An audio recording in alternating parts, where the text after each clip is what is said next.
Eh bien bonjour à tous, j'espère que vous allez bien, on se retrouve sur Final Fantasy VII Ever Crisis pour faire un tour des nouveautés de la semaine. Alors déjà, désolé si j'ai la voix un petit peu cassée, c'est que j'ai eu un début de semaine assez chargé au niveau professionnel, notamment des soirées mardi soir et mercredi. Et du coup, vous savez, dans les bars, c'est assez bruyant, donc on parle un petit peu plus fort. Et forcément, ma voix, elle en a pris un petit coup, je ne suis pas malade. J'ai juste fait un petit peu trop la fête ces derniers jours. Et sur ce, je vous mettrai les timecode en description. Et on est parti direction les notices. On va parler de la nouvelle invocation qui arrive, pas aujourd'hui, mais qui arrive jeudi de la semaine prochaine. C'est la nouvelle double invoque, Léviathan Bahamut. On le savait avec la roadmap que ça arrivait en juillet et du coup ça sort jeudi 3 juillet à partir de 4h du matin. Alors je vérifie que ce soit bien jeudi, oui c'est bien jeudi 3 juillet à partir de 4h du mat. Donc comme toutes les autres invocations, il va falloir activer les missions de pacte avec, les réaliser afin de débloquer l'invocation niveau 1 et ensuite il va falloir faire les différents niveaux pour farmer les memories afin de monter l'invocation. Normalement, vu que c'est une double invocation, on ne pourra la monter que level 5 s'il reste sur le même pattern que Ifrit Bahamut et Shiva Ramu. Au niveau des attaques, on peut forcément en déduire que ce sera une invocation qui va faire une augmentation de dégâts d'eau, très certainement, qui va taper eau, magique et physique et qui va augmenter les dégâts d'eau de l'équipe, un peu comme ce que fait Ifrit et Bahamut. Et au niveau des patterns, on a déjà potentiellement les patterns du combat parce que Léviathan Bahamut, on va le voir, c'est le boss de l'événement qui est sorti ce matin et c'est également le boss de l'Escalation Challenge du mois, donc du Léviathan Bahamut, on va en bouffer. Il y a très peu de chances quand même qui changent les patterns pour la sortie de l'invocation la semaine prochaine, mais c'est pas impossible, attention, on reste quand même dans la supposition avant que cela soit en jeu, ou que ce soit en jeu, mais le combat a pas l'air non plus très compliqué, et en plus de ça, on a une nouvelle mécanique également qui est arrivée ce matin, qui a été annoncée lors du dernier live, et du coup, on va en parler tout de suite. La Damage Sigil donc en fait les dégâts de phase de sigil, c'est la nouvelle mécanique qui avait été annoncée lors du live, donc grosso modo qu'est-ce que c'est?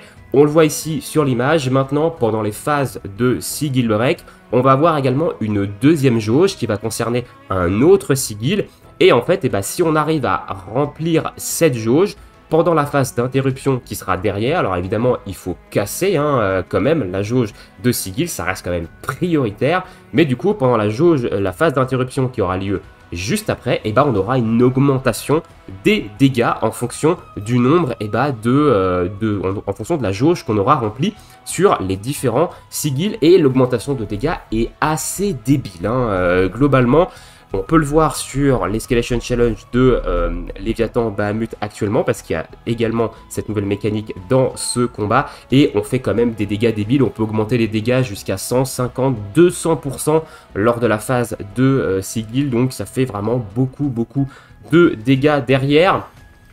À voir évidemment, est-ce que ce sera vraiment une mécanique qu'il va falloir faire lors des différents combats, mais du coup ça ramène un petit peu plus de entre guillemets stratégie dans le team building quand on va appréhender un combat, à savoir est-ce qu'on va ajouter un sigil pour pouvoir augmenter justement les dégâts durant la phase d'interruption, ou au contraire est-ce qu'on va s'en passer. Ça va vraiment dépendre de votre équipe. Et autre chose évidemment avec ça, c'est que il y a une arme ultime qui pour moi prend un up. Parce que forcément, on va parler de l'arme ultime de Vincent, qui est sortie lors du demi-anniversaire, qui a une air habilité qui fait que quand on arrive dans une phase de sigil, donc au début d'une phase de sigil, toute l'équipe gagne plus 3 ATB. Avec cette nouvelle mécanique, le fait qu'il va falloir faire d'autres sigils pour derrière augmenter les dégâts de la phase d'interruption, les plus 3 ATB que Vincent apporte au début de la phase de sigil, va permettre déjà de casser beaucoup plus facilement les phases de sigil, mais également pouvoir augmenter encore plus les dégâts, parce qu'on va pouvoir faire plus de sigil pour les augmenter. Donc pour moi, c'est un up un petit peu de cette arme ultime de Vincent que certains trouvaient pas incroyable, et je pense qu'avec cette mécanique, elle va prendre évidemment un petit peu plus d'intérêt. Donc voilà rapidement pour cette nouvelle mécanique. De toute façon, vous allez avoir l'occasion de l'appréhender lors des différents combats, et on la verra également dans les prochaines vidéos que je ferai sur les différents combats du jeu très certainement. Ensuite, du coup, on a un nouvel événement. Donc, les débuts des célébrations de l'été avec l'événement The Pirate King Challenge Quest for the Lost Treasure. Alors ça, c'est une quête annexe de Rebirth, si je me souviens bien. Je crois l'avoir fait dans ma partie, hein, honnêtement, mais je crois que c'est une quête cachée. Alors, dites-moi si je me trompe, hein, mais je pense que c'est ça, c'est la quête annexe, la quête du trésor des pirates. Donc c'est un événement vraiment très très classique. Il va falloir farmer des map fragments et des old gold coins, hein, pour les échanger dans une boutique. On va pouvoir avoir une arme free to play pour Vincent, l'électro puis shooter, hein, qui va faire des dégâts magiques de foudre en zone et qui va augmenter les HP. Et je crois que c'est là le potentiel de foudre à côté.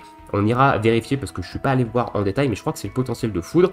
On a également des tickets d'invocation 4 étoiles, etc. Enfin, on va aller le voir un petit peu plus en détail dans l'événement. Donc du coup, l'événement, c'est parti, on va aller le voir. Et déjà, alors, j'attire votre attention sur ça parce que on a Tifa ici qui a apparemment le bikini qu'elle aurait dans Rebirth, enfin l'un des deux maillots de bain qu'elle a dans Rebirth. On le voit également ici sur la version Chibi. Et alors, je vais parler d'un truc dont je ne parle absolument jamais. Selon les datamines, donc selon les théories sur les bannières de juillet, Tifa n'en fait pas partie.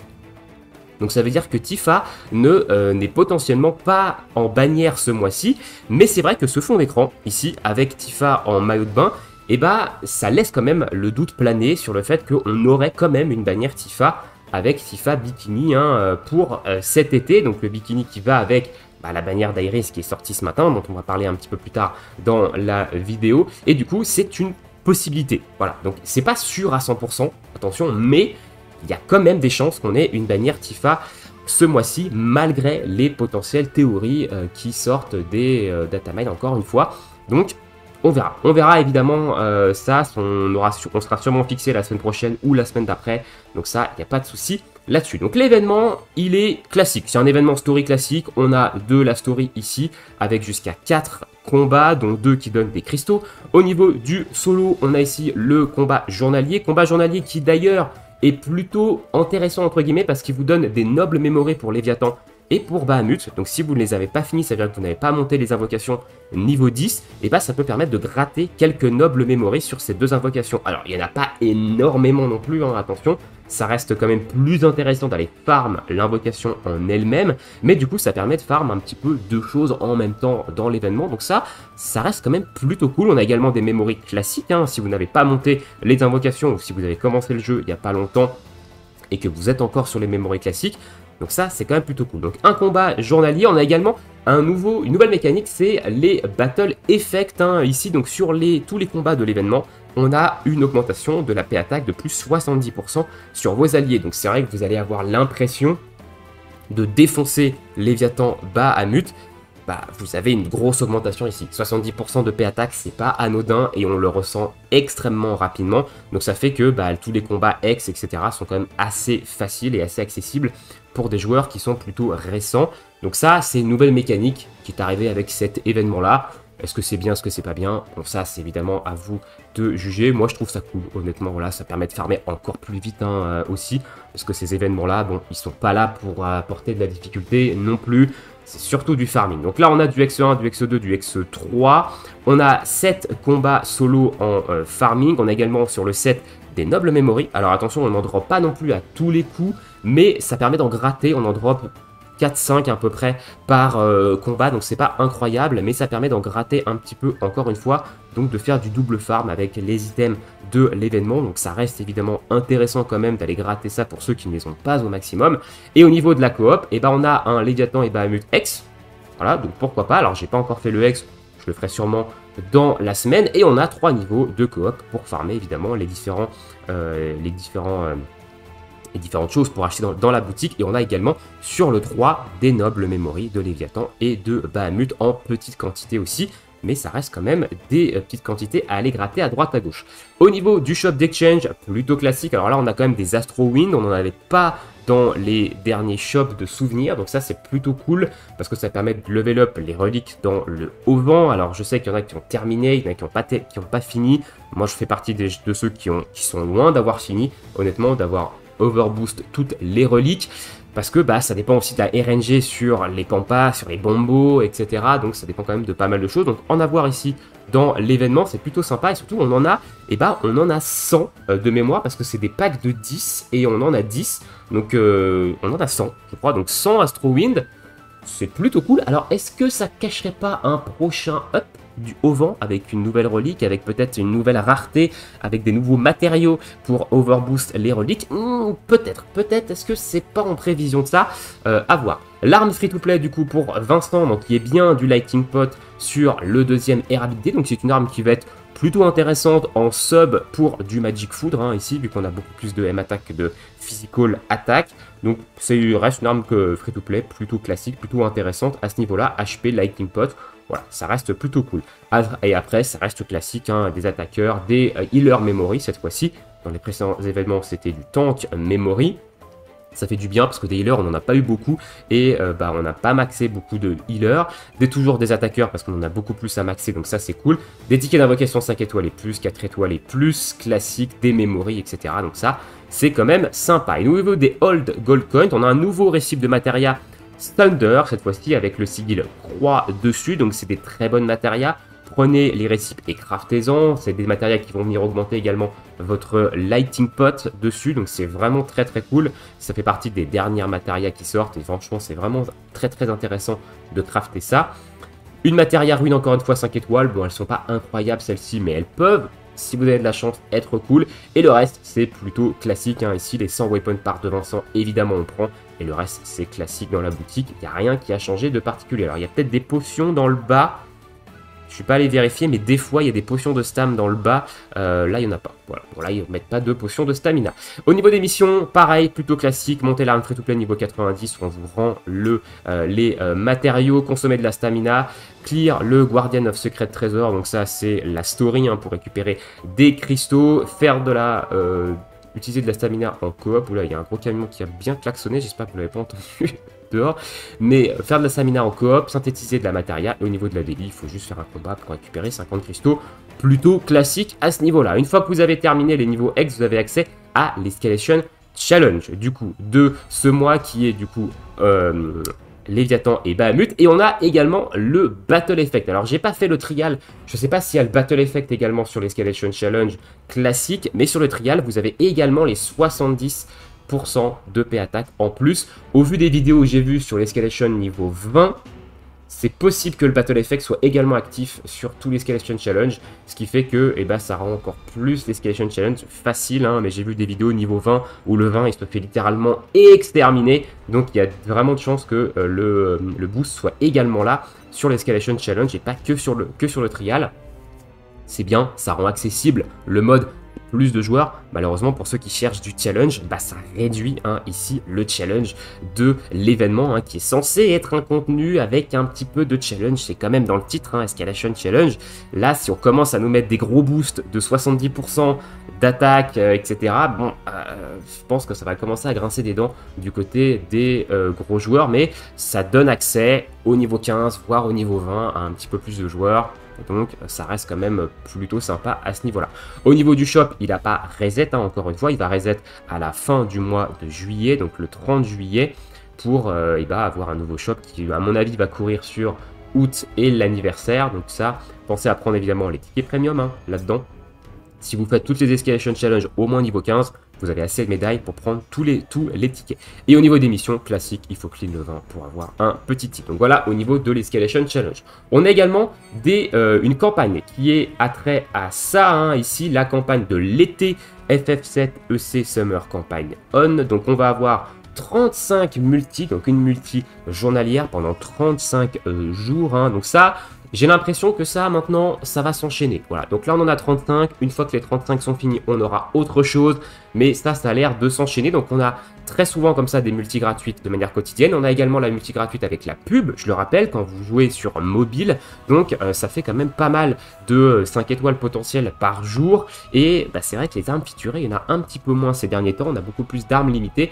Donc, c'est vrai que c'est un petit peu... Voilà, ça permet d'aller chercher des OB10, des OB6 sur des nouvelles armes, des OB10 10 plus X, parce qu'on va le voir, à mon avis, il prépare un petit peu la modification qu'il va y avoir là-dessus, avec la manière d'Iris dont on va parler juste après. Donc là, on a un gain d'expérience de 2000%, 3000% pour des joueurs qui sont niveau de joueur, donc c'est le niveau player, celui-ci, hein, niveau 20 et moins. Donc ça permet, si vous êtes un joueur récent, nouveau joueur, de monter très rapidement vos personnages niveau 90. Donc ça, c'est très très cool. On a également un logging bonus qui va nous donner jusqu'à 3000 cristaux, 15 mithril lingots. Donc ça, c'est également très cool. On a également un boost ici de reward de 100% sur tout ce qui est Premium Quest et Synthetis Quest. Donc ça, c'est également très bien, hein, parce que maintenant, ça donne des mithril or, les Premium Quest. Donc c'est plutôt cool également là-dessus. Et on a un panel de missions nous permettant de récupérer le fameux fond d'écran avec Tifa sur son dauphin. Je sais plus comment il s'appelle, le dauphin dans FF7, voilà, qui échappe à Bahamut et à Léviathan, et qui va nous permettre également de récupérer d'autres matériaux. Donc on va aller voir ça tout de suite dans les missions. Ici, voilà, le fameux panel de missions, 50 mithril or, le fond d'écran, et au niveau des rewards, on a les classiques matériaux pour améliorer les armes. On a également des tickets d'invocation 4 étoiles et plus, ainsi que ici des mithril or.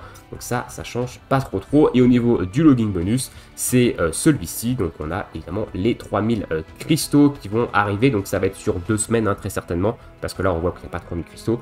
Des mithril lingots et également des astroïnes, hein, encore une fois ici. Donc ça reste quand même plutôt sympa. Donc voilà, au niveau des événements, je pense qu'on a fait le tour. On va parler rapidement maintenant du retour de Rebirth. Il y a une bannière Rebirth Return, hein, Reawakening, dans lesquelles on peut obtenir les armes du premier crossover, donc l'arme de Tifa, et les armes du deuxième crossover, donc celle de Iris, Barrett et Yuffie. Et on a également la possibilité de dropper l'arme ultime de Barrett, hein. Il y a d'ailleurs une boutique par rapport à ça. Au niveau des exchanges, au niveau des Mako gemmes, on a FF7, voilà, ici, Rebirth. Donc on a on peut obtenir des Mako gemmes particulières qui nous permettent d'échanger en fait contre soit l'arme ultime de Red 13, qui est l'arme ultime de ce mois-ci, soit l'arme ultime de Barrett. Alors ceux qui attendent l'arme ultime de Tifa, et dommage, il va falloir encore attendre, hein, avant de voir cette arme ultime dans une potentielle boutique, hein, ici. Voilà, donc je pense que ces Mako gemmes, on les obtient également dans la bannière de Iris également, donc on va parler juste maintenant. Au niveau des bannières, donc je viens de parler évidemment du rerun de la bannière crossover de Rebirth, donc on va rapidement voir au niveau des stamps ce que ça propose. On a ici 2 garanties sur les différents stamps, un ticket pour pouvoir choisir l'un des différents costumes, un 5 étoiles garantie au stamp, et plus au stamp 4 ici, et après on a quand même plusieurs garanties. On a 3 garanties d'armes sélectibles, hein, ici, une 5 étoiles et plus garantie et le ticket, et ça c'est ça jusqu'à la page 4, hein, et après même la page 5, hein, parce qu'il y a 5 costumes de Rebirth. Ah oui, il y a 5 costumes parce qu'il y a celui de Red 13 aussi, donc il y a 5 costumes de Rebirth à partir de la page X. Voilà, on n'a plus de garantie ici, donc ça, honnêtement, si vous êtes un free-to-play, je vous conseille pas d'invoquer là-dessus. Même si c'est en cristaux bleus, je rappelle quel anniversaire qui arrive, c'est début septembre, hein, ici, même s'il y a de très bonnes armes dans le crossover Rebirth, je pense qu'il faut commencer à économiser un petit peu. On est parti, mon avis sur la nouvelle bannière, la bannière d'Iris, ainsi que l'arme ultime de Red 13. Donc au niveau des stamps, on a ici une garantie au stamp 2, on a une garantie au stamp 6 de l'arme, et on a ce fameux ticket ici de costume, parce que vous pouvez également récupérer des costumes de l'été dernier. Voilà, donc il y a le costume de Yuffie, je crois, qui a reçu un petit up dessus, on ira voir ça juste après, mais voilà, et après on a 3 garanties ici, également le ticket de costume, et après c'est les pages X, on n'a plus aucune garantie. Alors, on est parti, on va regarder Iris ici, donc c'est son bikini, enfin c'est l'un de ces 2 bikinis qu'elle a lors de la partie de Costa del Sol dans Rebirth, hein, ici, donc c'est pour ça qu'on peut forcément supposer qu'il y aura son homologue Tifa, au vu évidemment du fond d'écran, etc. Mais encore une fois, il va falloir attendre la confirmation de ça par Square Enix. Donc au niveau du costume, alors moi je suis pas du tout bikini, hein, honnêtement, puis alors Iris c'est pas du tout un personnage que j'affectionne particulièrement, donc le costume est plutôt classique, hein. Ici voilà, ils se sont pas non plus emmerdés, ils ont repris le même costume que sur Rebirth, je crois pas qu'il y ait de différence avec Rebirth ici, et ils l'ont mis dessus. Alors les fans d'Iris vont évidemment être contents, hein, là-dessus, mais moi c'est pas trop un costume qui m'intéresse de fou malade. Au niveau du costume, eh ben on a ici un boost de Lightning Pot sur tous les alliés. Donc 15 points, donc 15% de dégâts de foudre en plus sur tous les alliés. C'est un petit peu la première fois qu'on a ce genre de air habilité sur un costume. Alors c'est intéressant. 15%, c'est pas non plus énorme, hein, attention, 15%, mais ça reste quand même un petit plus qui est pas négligeable parfois, mais c'est pas incroyable. 15%, hein, je rappelle que les Arcanum c'est 35%, les Arcanum V2 c'est 30%, avec en plus de ça 20% sur l'un des deux types d'attaque quand la jauge est au maximum, donc 15% sur tous les alliés, ça reste bien. Honnêtement, ça reste ok, mais c'est pas non plus incroyable, hein, et c'est pas non plus mandatory maintenant dans les contenus, ça reste quand même un petit plus qui est plutôt sympa. Pink Flower Pin, donc on a 20% de défense magique seulement et 10% de Healing Pot. C'est clairement pas le meilleur costume d'Iris. C'est un costume que je trouve ok sur le papier. Ça manque de physical, hein. Ici on aurait préféré un magical et physical défense, hein. Ici c'est que magic. Donc honnêtement, Iris a de bien meilleurs costumes, même si le Lightning Pot Olali de 15% est sympa, je trouve que le costume, il y a quand même bien mieux en termes de air habilité de manière globale, et ça reste un costume qui va être très très niche justement à cause de ça, parce que c'est un costume qu'on va globalement utiliser que dans les contenus à faiblesse foudre, et on n'en a pas non plus énormément, hein. Quand c'est pas mis en avant, bah, on n'en a pas trop, donc voilà, ça reste un costume ok, mais je trouve pas non plus extraordinairement incroyable. L'arme maintenant, et on va la prendre au B6, et on va également la prendre au B10, parce que là, il y a quelque chose qui m'inquiète sur cette arme là. Alors c'est une arme featurée, elle sera ajoutée au wishlist et elle sera ajoutée au pool. Donc c'est une arme qu'on aura de toute façon au B10. Donc l'inquiétude que j'ai ici, elle va quand même s'évanouir avec évidemment le temps. Mais ici on a quelque chose qui arrive, alors qu'on avait déjà vu sur certaines armes, notamment des armes d'Iris, hein, encore une fois. Mais là, on a quand même pas mal de changements entre l'OB6 et l'OB10. Alors, en OB6, on a un boost de P-Attack All de plus 2 jusqu'à un maximum de plus 2. On ne peut pas aller à plus 3 en OB6, hein, alors que d'habitude, on passe à un max pot de height en OB6 hein, ici. Donc, on a un buff de P-Attack, on a un petit heal de 7%, ça c'est assez anecdotique. Et si Iris a 70% ou plus de PV, on booste également les dégâts de foudre de plus 2 jusqu'à plus 3, cette fois-ci en OB6. Donc, on a ici une arme qui va booster l'attaque physique et les dégâts de foudre. Il y a eu un buff récemment sur une arme qui s'appelle Lock sur Cloud. Et pour moi, bah, ils viennent de la rendre à nouveau useless. Voilà, donc ça, c'est leur spécialité. De toute façon, on savait que ce buff de Lock, ça cachait un truc derrière. Et que ça allait être rendu useless par une potentielle arme derrière. Soit une arme sur Cloud, soit une arme sur quelqu'un d'autre. Là, on a une arme qui buff l'attaque physique et les dégâts de foudre.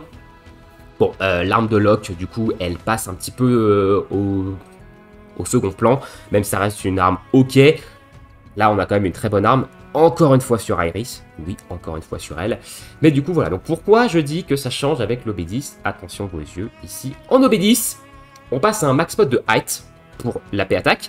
Donc, que vous n'avez pas en OB6. Hein. Ici, vous ne pouvez pas aller à plus 3 en buff de P-Attack sur cette arme-là. Et en OB10, vous avez accès au plus 3 ici. Et on a également la condition de PV pour le buff de foudre qui disparaît en OB10, donc là on a quand même un changement qui est plutôt majeur hein, sur cette arme là entre OB6 et OB10 parce qu'on passe à plus 3 en P-Attack et on passe également à un buff Lightning qui est tout le temps, qui n'est pas seulement quand Iris a 70% ou plus de PV, donc c'est pas anodin ici et on a quand même ici un changement assez drastique entre une OB6 et une OB10. Et ça me fait peur parce qu'ils ont annoncé qu'ils étaient en train de travailler sur une modification des plus X. Quand vous avez une arme OB10 et vous la redroppez, vous pouvez monter jusqu'à OB10 plus 20. Et actuellement, les plus 20 n'apportent rien du tout. Ça apporte 20 de stats globalement dans la P-Attack et dans la M-Attack. C'est peanuts par rapport au nombre de doublons qu'il faut. Donc 20, hein, évidemment. Et là, bah, on a des armes qui commencent à avoir des grosses modifs quand même de OB6 à OB10. Est-ce que l'OB10 ne deviendrait pas prochainement le nouveau OB6 hein, ça veut dire que l'OB10 ne deviendrait pas le standard sur les différentes armes qu'on va avoir prochainement. Et parce qu'en fait, les plus vont avoir un bien plus gros intérêt à voir. Si c'est le cas, va falloir qu'ils augmentent les garanties. Hein. Attention, mais là on a quand même pas mal de changements, donc moi je m'interroge quand même sur ça parce qu'on a quand même un sacré changement entre l'OB6 et l'OB10 sur cette arme là. Alors comme j'ai dit, c'est une arme featurée, c'est une arme qu'on va pouvoir wishlist, c'est une arme qui va être dans les tickets, donc on l'aura OB10 à terme. Dans combien de temps? évidemment ça va dépendre des joueurs, mais du coup voilà, donc ça reste quand même une bonne arme qu'on va utiliser dans du contenu foudre, et évidemment hein, ça coule de source, mais qui a quand même beaucoup de changements enfin des changements pas anodins entre OB6 et OB10. Au niveau des R habilités, heal et buff debuff extension, bon plutôt classique hein, pour ce genre d'arme, ça c'est plutôt cool. Et on n'a pas de cure all, alors on a du magic, on a du heal ici mono cible et on a du sigil rond, ok, mais on n'a pas de cure all, donc faudra soit mettre une arme de heal avec, soit mettre une arme qui possède un cure all, voilà ici avec cette arme là. Voilà, bon écoutez c'est une très bonne arme, mais j'ai quand même un petit... Voilà, par rapport à cette petite différence entre OB6 et OB10, j'ai un petit peu peur pour la suite, évidemment, à voir. Et on a une petite modification au niveau du costume de Yuffie, seulement hein, au niveau de son Summer Moogle, on a un plus 10 qui passe à un plus 15, on gagne 5% d'HP ici en plus sur la Sun Favor. Bon, ça reste ok, honnêtement, 5% d'HP, ça reste pas un mauvais costume sur Yuffie, ce costume-là, hein, c'était quand même un Arcanum de feu, bon, première génération, mais ça reste quand même ok, donc c'est toujours cool pour ceux qui ont le costume d'avoir un petit buff comme ça reste plutôt sympa, mais c'est pas non plus incroyable, ça reste cool d'avoir un petit 5% HP supplémentaire. On va finir maintenant avec l'arme ultime de Red 13, donc Red 13 a le droit à son arme ultime ce mois-ci, hein, donc la Limited Moon qu'on va prendre au niveau 120. Donc, eh ben, ça va heal à hauteur de 110% du heal pot tous les alliés. Donc, ça fait quand même un sacré heal. Hein, 110%, c'est pas non plus négligeable, sachant que les armes de heal qu'on a actuellement sont en dessous de 100%. Donc, ça fait quand même un beau gros heal hein, sur toute l'équipe. Et ça va mettre Exploit Weakness de 40% pendant 1 minute sur toute l'équipe. Donc, c'est fort. Honnêtement, je trouve ça très fort parce que l'Exploit Weakness, on sait que c'est un buff qui est très puissant. Il y a certains contenus où si on l'a pas, eh ben on va manquer cruellement de DPS. Et du coup, avoir évidemment cette Exploit Weakness ici sur l'arme ultime, surtout 60 secondes. 60 secondes, c'est quand même assez long, hein, globalement, je trouve. C'est quand même plutôt intéressant, en plus d'avoir un gros heal.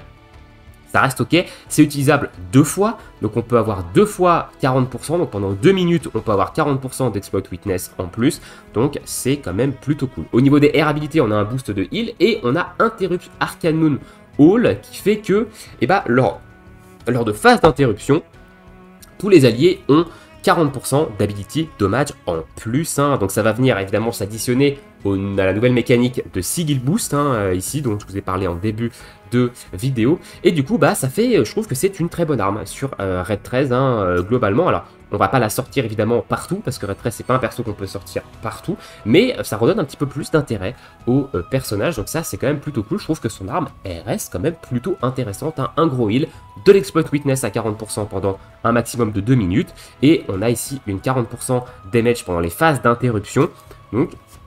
Pour moi, l'arme, elle est ok. Voilà, maintenant, est-ce qu'il faut absolument aller la chercher? Si vous kiffez Red 13, évidemment, hein, il va pas falloir passer à côté de son arme ultime. Mais elle n'est pas non plus, je trouve, mandatory actuellement. Mais ça peut être une très très bonne option pour le personnage. Donc ça reste quand même ok. Voilà un petit peu ce que je peux vous dire sur les news hein, de aujourd'hui. Il n'y avait pas grand chose, mais j'ai quand même pas mal blablaté. Dites-moi ce que vous pensez de tout ça dans l'espace commentaire. Et sur ce, je vous laisse ici. Je vous souhaite une très bonne journée, une très bonne soirée, bon jeu et à bientôt. Ciao, ciao.